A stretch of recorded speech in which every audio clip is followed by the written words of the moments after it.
My name is Hannah Mitchell. I'm 35 and I serve in the U.S. Army. To my family, though, it's like I've thrown my life away.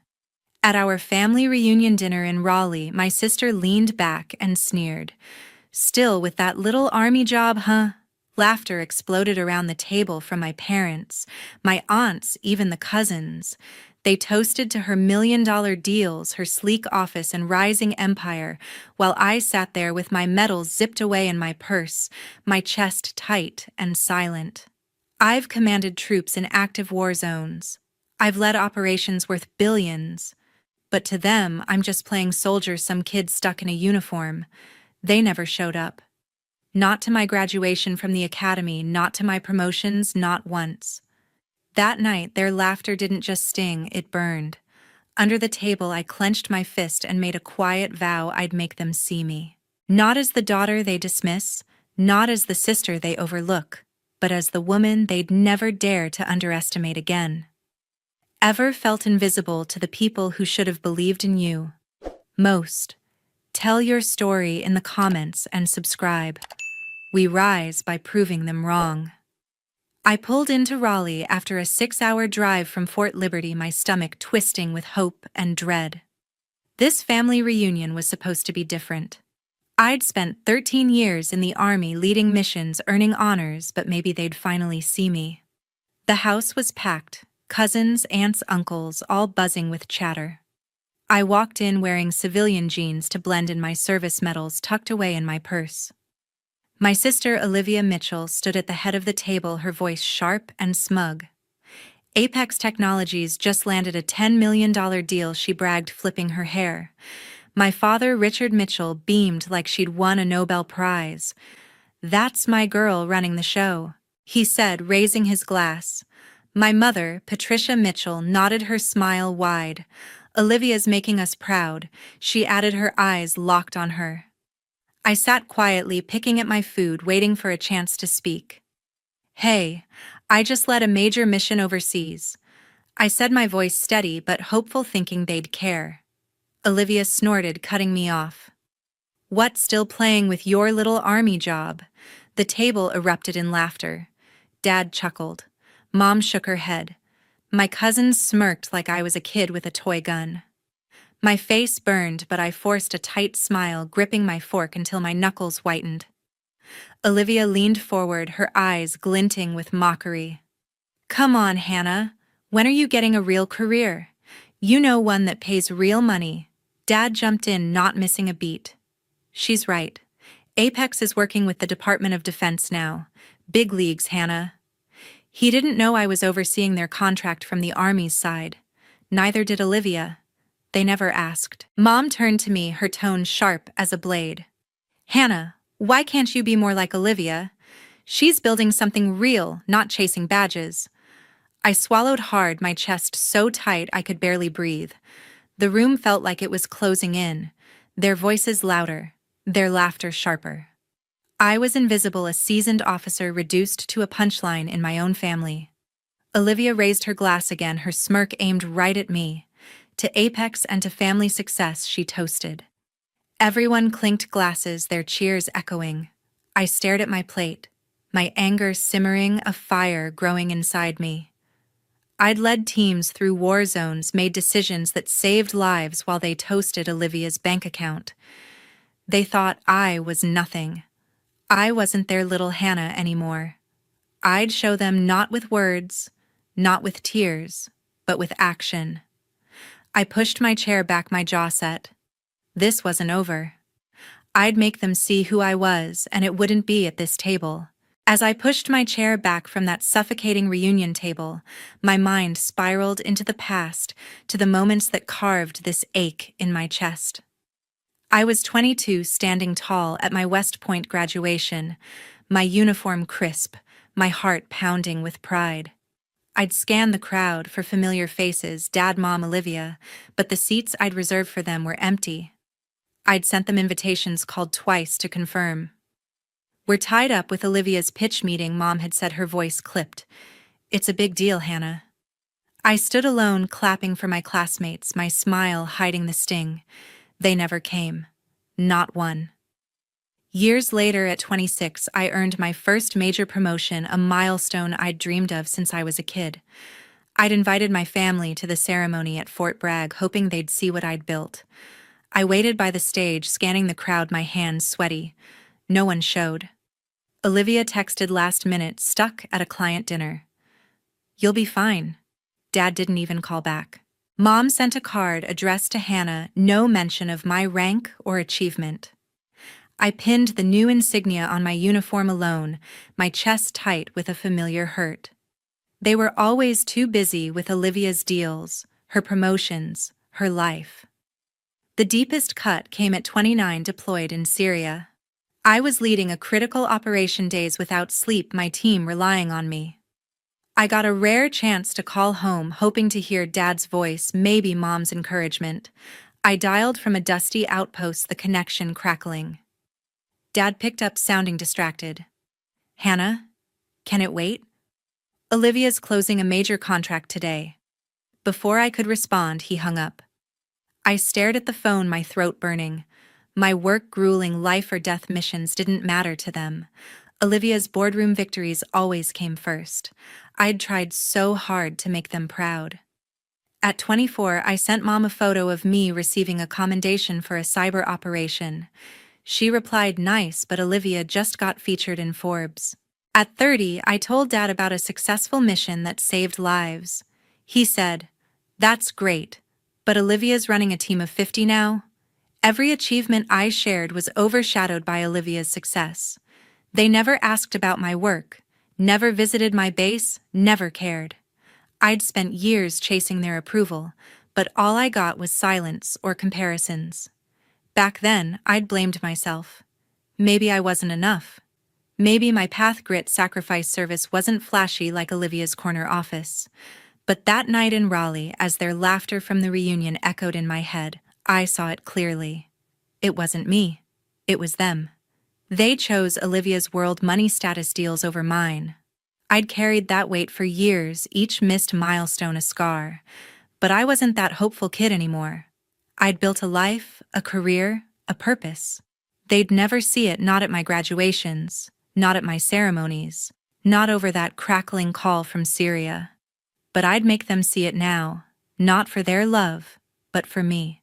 The weight of those old scars from graduations and missed calls still lingered as I drove to my parents' house a week after the reunion.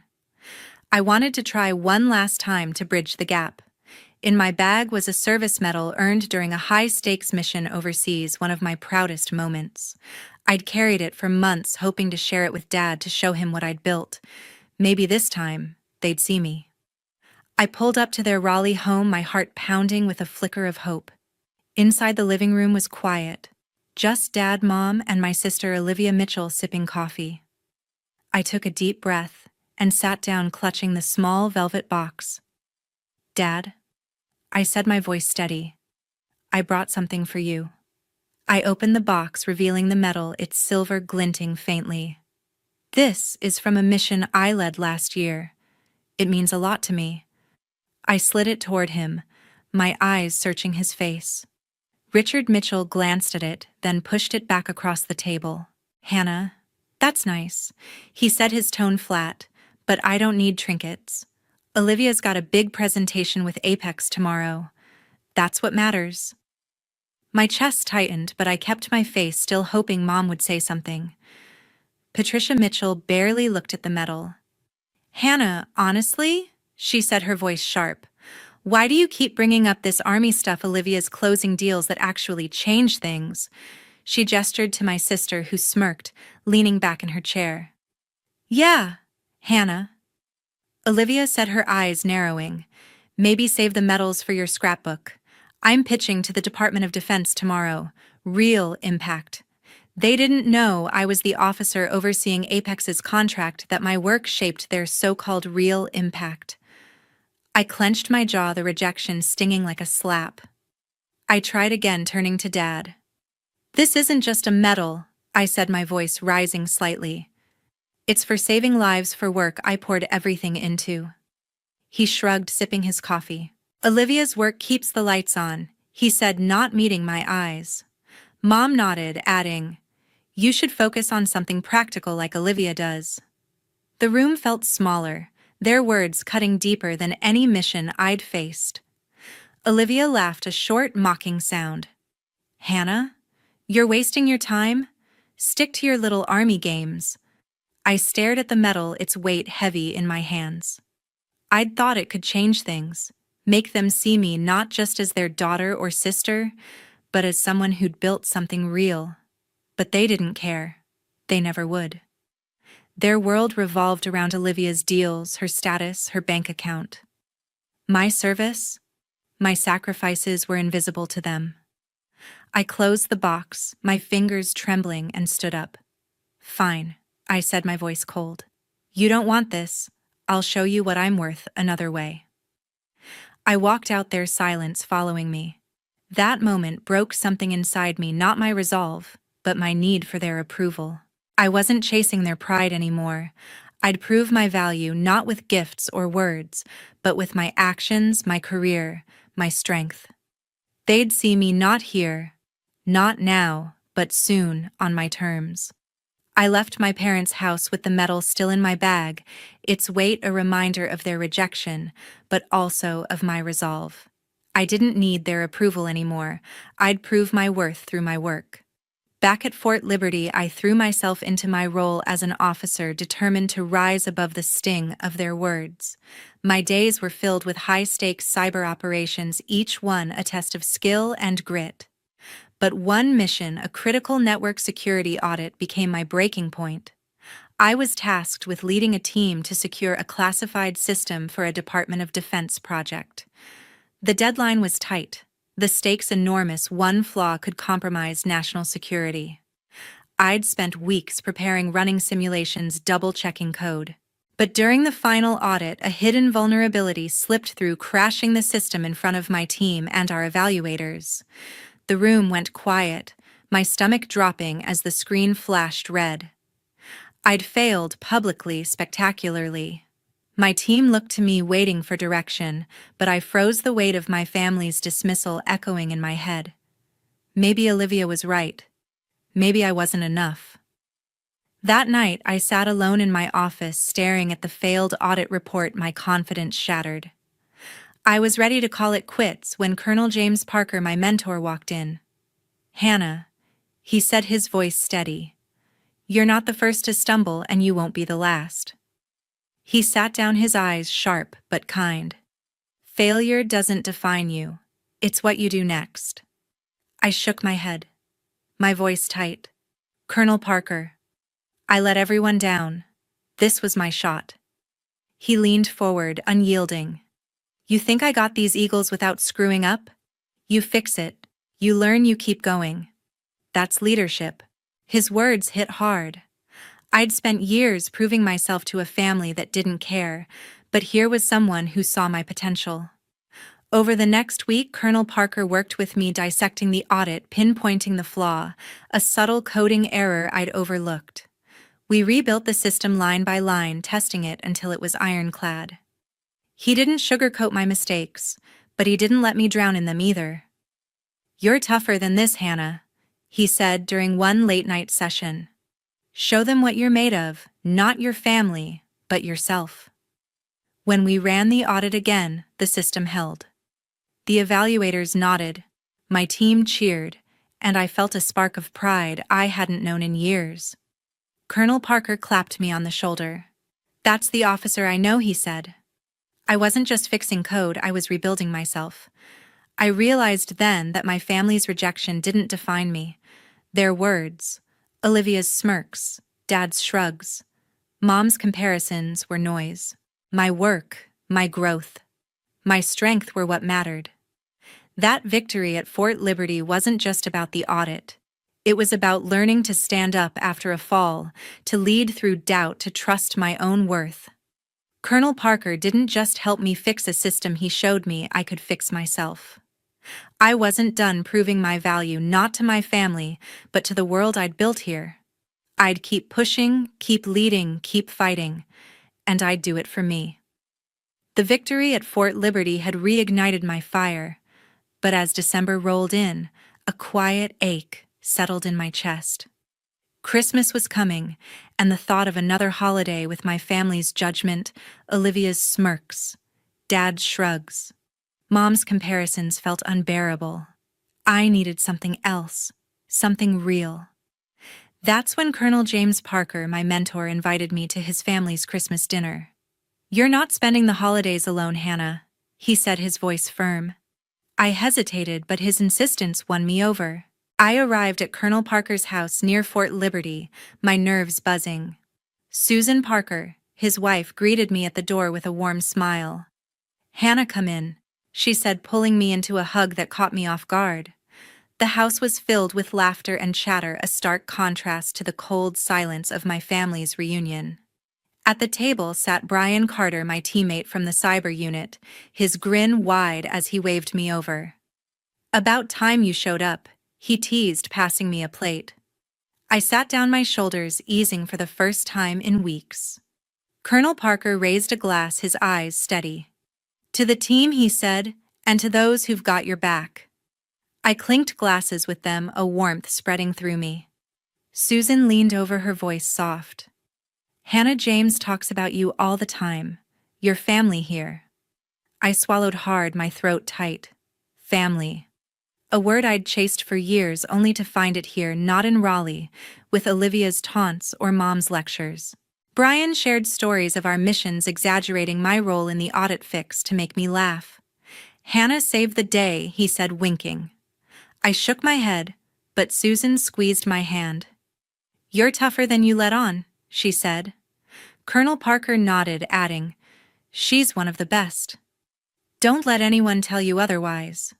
Their words hit deeper than I expected, filling a void my family had left.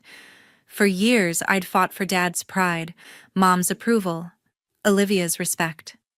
But here with these people, I didn't have to prove anything. They saw me, my work, my heart, my strength. As the night went on, we swapped stories, Colonel Parker's early deployments, Susan's knack for keeping him grounded, Brian's ridiculous pranks on base. I shared a little about my missions, careful not to dwell on the pain of my family's rejection. "You ever think about going back?" Brian asked, his tone gentle. I paused, then shook my head. "They don't get it," I said. "But you all do." Susan smiled, refilling my glass. "You've got us now," she said. I felt a weight lift, a sense of belonging I hadn't known I needed. By the end of the night, I wasn't just an officer or a name on a roster. I was part of something bigger, a family that chose me, not because of blood, but because of who I was. Colonel Parker walked me out, his voice low. "Hannah, you're stronger than you know. Keep pushing." I nodded, my heart full. I'd spent too long chasing a family that didn't see me. Now I had one that did. And that was enough. The sense of belonging I'd found with Colonel Parker and my team fueled me as I dove into my biggest assignment yet. At Fort Liberty, I was tasked with overseeing a billion-dollar cybersecurity project for the Department of Defense, a contract tied to Apex Technologies, my sister's company. My role was to ensure their systems met the military's stringent standards: no leaks, no flaws, no compromises. The responsibility was immense, but after the audit victory, I felt ready. I led a team of analysts running tests, reviewing code, and coordinating with Apex's engineers. Every decision I made carried weight, and I thrived on the challenge, knowing this project could shape national security. Weeks into the project, I got a call from my mother, Patricia Mitchell. Her voice was tense, not warm. "Hannah, we need to talk," she said.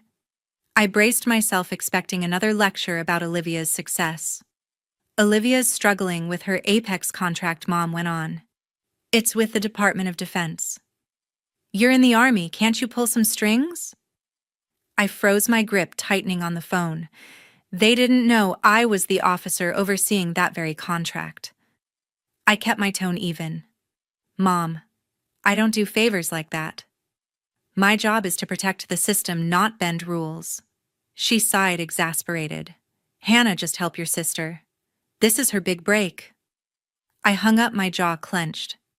The next day, my father, Richard Mitchell, called. "Hannah, Olivia's under pressure," he said, his voice heavy with expectation. "You're in the military. Do something to make this easier for her." I stared at my desk papers stacked with Apex's system specs. "Dad?" I said, my voice firm. "I can't. My work doesn't work that way." He scoffed. "You're always so rigid. Olivia's carrying the family name, help her out." I ended the call, my heart pounding.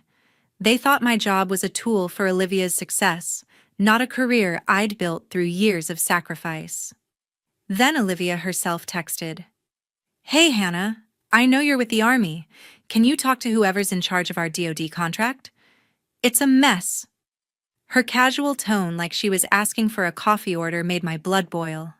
I typed back, "Olivia, I don't interfere with contracts. Fix it yourself." She replied with a single word, "Whatever." I set my phone down, my hands shaking. For years they'd dismissed my work as a little Army job, and now they wanted me to use it to save Olivia's reputation. The irony burned. Back at Fort Liberty, I doubled down on the project. Apex's systems had vulnerabilities, sloppy code, weak encryption that my team flagged.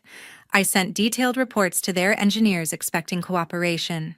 Instead, their lead engineer, unaware I was the oversight officer, pushed back, citing unnecessary delays. I stood my ground, insisting on fixes. My team worked late nights, stress high but morale steady.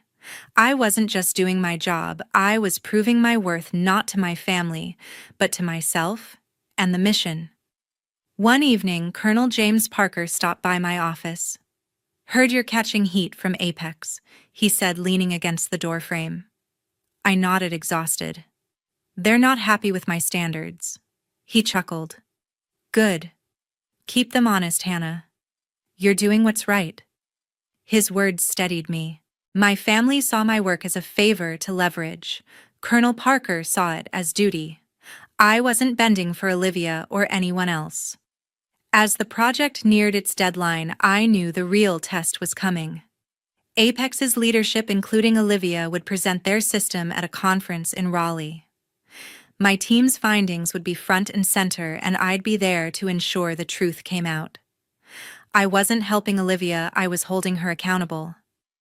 My family's requests had shown me one thing: they'd never respect my work until it stared them in the face. I was ready to show them, not with favors, but with results. The conference hall in Raleigh buzzed with anticipation as I adjusted my uniform, medals pinned carefully to my chest. Months of grueling work on the Apex Technologies cybersecurity project had led to this moment. I wasn't here to help my sister Olivia Mitchell as my family had demanded. I was here to do my job, to ensure the system was secure, no matter whose name was on it. My team's findings, detailed in a report I clutched tightly, exposed critical flaws in Apex's work. I took a deep breath, ready to face the room, knowing my family would be there, oblivious to my role. The hall was packed with Apex executives, Department of Defense officials, and my family seated near the front. Olivia stood at the podium, her smile confident as she presented Apex's system as flawless. My father, Richard Mitchell, and my mother, Patricia Mitchell, beamed from their seats, whispering proudly about her success. I stayed in the back, unnoticed, my heart steady but my nerves electric. Olivia's slides flashed across the screen, boasting unbreakable encryption and military-grade security. I clenched my report, knowing the truth. When Olivia finished, the room applauded. Thomas Reed, Apex's CEO, stepped forward to introduce the military's evaluation. "We're honored to have the officer overseeing this contract here," he said, scanning the room. I stepped forward, my boots clicking on the floor, my uniform crisp. The room turned to me, and Thomas Reed's face lit up. He stood, saluted, and said, "Colonel, welcome." The words hung in the air, sharp and clear. A gasp rippled through the crowd. My family froze. Olivia's jaw dropped. Dad's eyes widened. Mom's hands gripped her chair. Colonel. The title they'd never heard, never cared to know, now echoed in the silence. I nodded to Thomas Reed and took the podium. "Thank you, Mr. Reed." I said, my voice calm but firm. My team conducted a thorough review of Apex's system. I opened my report projecting the findings on the screen. We identified multiple vulnerabilities, weak encryption, outdated protocols, and unsecured access points. These flaws pose significant risks to national security. The room stirred murmurs growing. Olivia's face went pale, her confidence crumbling. I didn't look at her. This wasn't personal. It was my duty. An executive interrupted his tone, defensive. "These standards are excessive," he said. I held his gaze. "They're necessary," I replied. "My job is to protect our nation's systems, not to cut corners." Thomas Reed nodded, his expression serious. "Colonel Mitchell, we appreciate your rigor. Apex will address these issues immediately." Olivia sank into her seat, her hands trembling. Dad and Mom stared at me, their pride for Olivia replaced by shock. They'd called my work a little army job, but now they saw the truth. As I stepped down, Olivia approached, her voice low and shaky. "Hannah, you could have warned me," she said. I met her eyes, unyielding. "Olivia, I told you to fix it yourself. My job isn't to save your reputation, it's to do what's right." She flinched, speechless. Dad stood, his face red. "Hannah, why didn't you tell us?" he asked. I paused, my chest tight. "I tried," I said. "You never listened." Mom reached out, her voice soft. "Hannah, we didn't know." I shook my head. "You didn't want to know." The conference moved on, but the air between us was heavy. My family sat in stunned silence as Thomas Reed thanked me again, his respect clear. I'd spent years chasing their approval, but in that moment I didn't need it. I'd proven my worth not to them but to myself, my team, and the mission. As I left the hall, my medals glinting under the lights, I felt lighter. Their shock was their burden, not mine. I was ready for what came next. Walking out of the Raleigh conference hall, the weight of my family's stunned silence lingered behind me. Their shock at hearing Colonel welcome wasn't my victory, it was just the final push I needed. For years I'd carried their dismissal, their preference for my sister Olivia Mitchell, like a stone in my chest. But standing there with my medals glinting and my duty clear, I knew it was time to let go. I drove to my parents' house that evening, my resolve firm, ready to say what I'd held back for too long. I found my father, Richard Mitchell, and my mother, Patricia Mitchell, in their living room, still reeling from the conference. Olivia sat across from them, her face tight with frustration. I stood in the doorway, my uniform still on, my voice steady. "I'm done," I said. "For years I tried to make you see me, my work, my sacrifices. But you never did. You chose Olivia's world over mine every time." Dad's face hardened. "Hannah, we didn't know you were a colonel," he said, his tone defensive. I shook my head. "You didn't know because you never asked." Olivia stood, her voice sharp. "Hannah, you embarrassed me today," she said. "You could have helped me, but you threw me under the bus." I met her gaze, unflinching. "Olivia, I did my job. You wanted favors, not fairness. That's not who I am." Mom reached out, her eyes pleading. "Hannah, we're family. We can fix this." But her words felt hollow. "No, Mom," I said, my throat tight. "Family doesn't ignore you, belittle you, or demand you bend your principles. I'm done chasing your approval." The silence that followed was heavy, final. I turned and walked out, their voices fading behind me. That night, I packed my things and made a decision. Fort Liberty had been my home, but a new assignment was waiting in Arlington, Virginia, near the Pentagon. It was a fresh start, a chance to build a life free from the shadows of their expectations. By week's end, I'd loaded my car and driven north, the Raleigh skyline shrinking in my rearview mirror. Arlington felt different, open, unburdened. I settled into a small apartment, my medals and commendations arranged on a shelf, not for anyone else, but for me. In the weeks that followed, I threw myself into my work, leading cybersecurity initiatives, with a clarity I hadn't felt before. I thought about Colonel James Parker, my mentor, who'd seen my strength when my family couldn't. I thought about Susan Parker, his wife, and my teammate Brian Carter, who'd welcomed me as family at that Christmas dinner. They were the ones who mattered, the ones who'd chosen me, not out of obligation, but because they saw who I was. My family's absence no longer stung. It was their loss, not mine. Looking back, I realized the lesson wasn't about proving them wrong. It was about proving myself right. My worth wasn't in their praise or Olivia's shadow.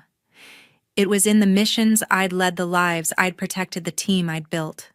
I'd spent years thinking I needed their validation to feel whole, but I was whole all along.